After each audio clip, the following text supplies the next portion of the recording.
ശിഷ്യന്മാർ സംശയിച്ചു. എന്തിനാണെന്നറിയാമോ?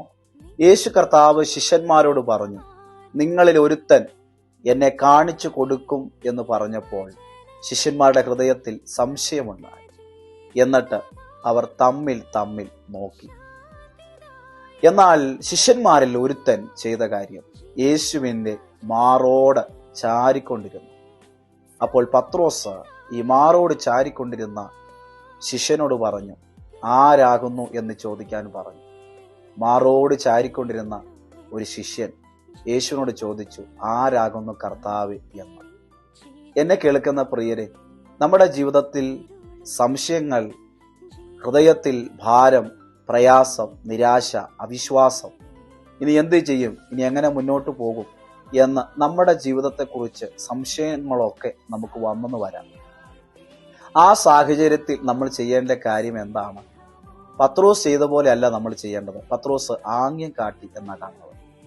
ശിഷ്യന്മാർ തമ്മിൽ നോക്കി എന്നാ കാണുന്നത്. എന്നാൽ ഒരു ശിഷ്യൻ ചെയ്ത കാര്യം യേശുവിൻ്റെ മാറോട് ചാരിക്കൊണ്ടിരുന്നു.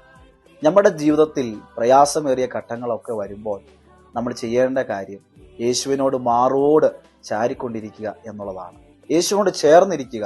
ആരെയും നോക്കരുത്, ആരുടെയും മുഖവും നോക്കരുത്, ആരിലും ആശ്രയിക്കരുത്. യേശുവിൽ മാത്രം ആശ്രയിക്കുക. ആ വിഷയത്തിന് പരിഹാരമുണ്ടാകും.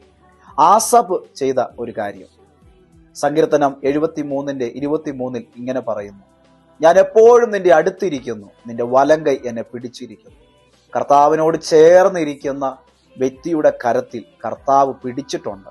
പെരുവെള്ളം അവനെ മൂടുകയില്ല, അവൻ മുങ്ങിപ്പോകുകയില്ല, അവൻ ജയാളിയായി മുന്നോട്ട് പോകുക തന്നെ ചെയ്യും. കാരണം കർത്താവ് അവന്റെ കരത്തിൽ പിടിച്ചിട്ടുണ്ട്. കർത്താവിന്റെ കൂടെ ഇരിക്കുന്ന വ്യക്തിക്ക് ഒരു വിശ്വാസമുണ്ടാകും. ഏത് വിശ്വാസമാണെന്നറിയാമോ? കർത്താവ് കരത്തിൽ പിടിച്ചിട്ടുണ്ട് എന്നുള്ള വിശ്വാസം.